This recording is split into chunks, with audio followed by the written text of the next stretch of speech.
Welcome to IAS Academy. Prior to the 2022 preliminary exam, we will cover 15 previous year MCQs daily in a video. That is a total of 2500 plus MCQs before the exam. So, let's start the session. Our first question is, with reference to the invaders in ancient India, which one of the following is the correct chronological order? Option A, Greeks-Sakas-Kushanas. Option B, Greeks-Kushanas-Sakas. Option C, Sakas-Greeks-Kushanas. Option D, Sakas-Kushanas-Greek.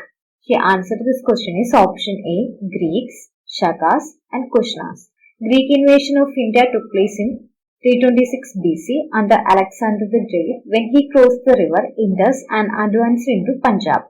Greeks were followed by Sakas. The Sakas, alternatively known as Indo-Scythians, invaded northwest India in the 1st century BC onwards. Sakas ruled from 1st century BC to about 4th century AD. Saka rule in northwestern part of India was followed by Parthians. Parthian rule was followed by Kushans, who were also known as Tocharians and Uchis. Kushanas moved eastwards towards India, defeating Parthian son Sakas in 1st century AD. Kushans ruled India in 2 successive dynasties. Kanishka was the most famous ruler of Kushan dynasty. So, her answer to this question is option A, Greeks, Sakas and Kushanas. Question number 2. Who was the last ruler of Tughlaq dynasty of Delhi Sultanate? Options are Firoz Shah Tughlaq, Ghiyasuddin Tughlaq Shah II, Nasruddin Muhammad, Nasrat Shah. The answer to this question is option C, Nasruddin Muhammad. Ghiyasuddin Tughlaq founded Tughlaq dynasty. Nasruddin Muhammad was the last ruler of Tughlaq dynasty. The fabulous wealth of India attracted Taimur, the ruler of Samarkand. Hearing the news of arrival of Taimur, Sultan Muhammad Shah fled Delhi. During the period of Nasruddin Muhammad Tughlaq, Taimur invaded India. In 1398 AD, Turkish Taimur captured Delhi and caused the annihilation of the Tughlaq dynasty by pillaging and slaughtering people. Nasruddin Muhammad Shah managed to rule up to 1412 AD. Then the Said and Lodi dynasties ruled the declining empire from Delhi till 1526 AD. So, her answer to this question is option C, Nasruddin Muhammad. Question number 3. The Congress policy of prayer and petition ultimately came to an end under the guidance of options are Aurobindo Ghosh, Bal Gangadhar Tilak, Lala Lajpat Rai and Mahatma Gandhi. The answer to this question is option D, Bal Gangadhar Tilak. Founding of International Congress in 1885 was aided by British under the narratives of safety value theory. As a follow-up to that, the voice of INC was weak and subdued. Early leadership of INC was mainly focused on 3 P's, that is prayer, petition and protest. Along with the 2 other Congress leaders, Lala Lajpat Rai and Bipin Chandra Pal, popularly known as Lal Bal and Pal, Tilak started the extremist phase of INC, which focused on mass mobilization of masses. Tilak gave rise to the 3-point programs for national awakening, that is Swaraj, Swadeshi and nationalist education based on vernacular. This helped the realization of self-pride and activism in a nation that was culturally suppressed by the British under the narrative of white man's burden. Tilak started the Swadeshi movement, which was not just about boycotting British goods, but his larger objective was promoting indigenous entrepreneurship. Gandhi called him the maker of modern India, or as British colonial authorities call him, the father of Indian unrest, testifies his legacy and contribution to Indian society and freedom struggle. So, her answer to this question is option D, Bal Gangadhar Tilak. Question number 4. The first venture of Gandhi in All India politics was, options are Non-Cooperation Movement, Rowlatt Satyagraha, Champaran Movement and Dandi March. The answer to this question is option D, Rowlatt Satyagraha. Rowlatt Satyagraha, which was started by Gandhi in 1990 in response to British government enacting Anarchical and Revolutionary Crimes Act of 1919, popularly known as Rowlatt Act. Gandhiji called for a countrywide campaign against Rowlatt Act. First Satyagraha movements inspired by Gandhi occurred in Champaran district of Bihar in the year 1917. Gandhiji travelled across the district to different villages, meeting farmers and taking notes of their sufferings and complaints against the forced indigo cultivation. Champaran Satyagraha was the first to be started, but the word Satyagraha was used for the first time in anti-Rowlatt Act agitation. Gandhiji, through Champaran movement, reposed faith in common masses, unlike Congress, which did not consider masses were yet ready for mass movement. Non-cooperation movement in 1920 to 22 was led by Gandhi after the Jallianwala Bagh massacre. It was the beginning of the Gandhian movement against the British, which revolutionized the masses. By the repressive measure of the Jallianwala Bagh massacre, the denial of justice, Gandhi observed that the only effective means to vindicate national honor and to prevent repetition of the wrongs in future is establishment of Swaraj. The March, also known as the Salt March, and the Dandi Satyagraha was an act of non-violent civil disobedience led by Gandhi. The march lasted from 12th March 1930 to 6th April 1930 as a direct action campaign of tax resistance and non-violent protest against British salt monopoly. So her answer to this question is option B, Rowlatt Satyagraha. Question number 5. The paintings of Bodhisattva Padmapani is one of the most famous and oft-illustrated paintings at options are Ajanta, Badami, Baghd and Ellora. The answer to this question is option A, Ajanta. The painting of Bodhisattva Padmapani from Cave 1 is one of the masterpieces of Ajanta painting executed in the late 6th century.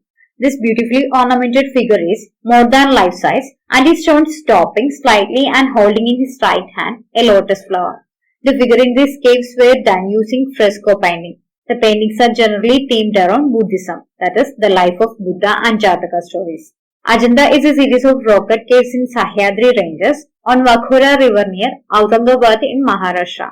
Here are a total of 29 caves, of which 25 were used as viharas or residential caves, while 4 were used as chaitra or prayer halls. The caves were developed in period between 200 BC to 650 AD. The Ajanta caves were inscribed by the Buddhist monks under the patronage of Vakhataka kings, that is, Harishana being a prominent one. Question number 6. Sun's halo is produced by refraction of light in options are water vapor in stratus clouds, ice crystals in Cirro-Cumulus clouds, ice crystals in Cirrus clouds, dust particles in stratus. The answer to this question is option C, ice crystals in cirrus clouds. A mesmerizing phenomenon, that is, a rainbow around the sun, known as sun halo, was observed recently in Bengaluru. The halo that appeared around the sun is a 22-degree ring that appears due to dispersion of light, as white light passes through ice crystals found in upper level cirrus clouds, causing the halo to have colors. The clouds contain millions of tiny ice crystals, which refract, split and even reflect the light to give an impression of a circular rainbow ring. The crystals have to be oriented and positioned just so with respect to your eye in order for halo to appear. This is also called kaleidoscopic effect. The phenomenon popularly known as 22-degree circular halo of the sun or occasionally the moon, also called a moon ring or winter halo. So here answer to this question is option C. Question number 7. Consider the following statement. Statement number 1. Damodar Valley Corporation is the first multi-purpose river valley project of independent India. Statement number 2. Damodar Valley Corporation includes thermal and gas power stations. Which of the statements given above is or are correct? The answer to this question is option A. Statement 1 only is correct. Damodar Valley Corporation was established in 1948 as the first multi-purpose river valley project of independent India. Under this project, 4 dams were constructed, namely Tilaya, Konyak, Maidon and Panchet. So, statement number 1 is correct. The corporation operates both thermal power stations and hydel power stations under the Ministry of Power, Government of India. All thermal power stations are coal-based. It does not include a gas power station. So, statement number 2 is incorrect. Now, Damodar Valley Command area is in need of modernization. It faces key challenges including degradation of infrastructure, inadequate irrigation management, poor quality of service delivery and inefficient irrigation. Moreover, lower Damodar basin area is historically flood prone. So, West Bengal Major Irrigation and Flood Management Project aims to improve irrigation service delivery, strengthen flood risk management and improve climate change resilience in this area. The project includes improvement in irrigation and flood management in Damodar Valley Command area. So, her answer to this question is option A. Statement 1 only is correct. Question number 8. Which one of the following statement is not correct? The largest Buddhist monastery in India is in Assam. That is incorrect. The language konyak is spoken in Nagaland. That is correct. The largest river island in the world is in Assam. That is correct. Sikkim is the least populated state of Indian Union. That is also correct. So, her answer to this question is option A. Option A is incorrect. Tawang Monastery is located in Tawang district in the Indian state of Arunachal Pradesh, is the largest monastery in India and second largest in the world after the Potala Palace in Lhasa, Tibet. Konyak is a branch of Sino-Tibetan languages spoken by various Naga peoples in southeastern Arunachal Pradesh and northeastern Nagaland. Majuli is the biggest inhabited river island in the world, located in the river Brahmaputra. It is India's first island district. It has 144 villages with a population of over 1,50,000. It has been included in the tentative list of World Heritage Sites by UNESCO. Sikkim is the least populated and second smallest state in our country. So, statement A is incorrect. Question number 9. With reference to fly ash produced by the power plants using coal as fuel, which of the following statement is or are correct? Statement number 1. Fly ash can be used in the production of bricks for building construction. That is correct. Fly ash can be used as a replacement for some of the Portland cement concrete. That is also correct. Fly ash is made up of silicon dioxide, calcium oxide and does not contain any toxic elements. That is incorrect. Select the correct answer using the codes given below. So here answer to this question is option A. Statement 1 and 2 are correct. Fly ash is a byproduct from burning of coal in electric power generating plants. It's called fly ash because it's transported from combustion chamber by exhaust gases. It's used in concrete and cement products as a substitute material for Portland cement and sand. Fly ash can be used as aggregate substitute material for brick production. It's used in roadways, metal recovery and mineral filler. So statement 1 and 2 are correct. Fly ash includes substantial amounts of silicon dioxide, aluminium oxide, ferric oxide and calcium oxide. Fly ash particles are toxic air pollutants. They can trigger heart disease, cancer, respiratory diseases and stroke. It also pollutes the soil and affects the root development system of trees. So statement 3 is incorrect. National Thermal Power Corporation has developed an infrastructure to transport fly ash from power plants in bulk to cement plants at a cheaper cost. It will pave the way for efficient and environment-friendly transportation. This development is in line with NTPC's commitment towards 100% utilization of fly ash from power plants. At present, 63% of the fly ash is being utilized in India. So here answer to this question is option A is correct. Question number 10. Which of the following is or are stated in Constitution of India? Statement number 1. The President shall not be a member of either House of Parliament. Statement number 2. The Parliament shall consist of President and 2 houses. Choose the correct answer from the codes given below. Here answer to this question is option B. Both 1 and 2 are mentioned in Constitution of India.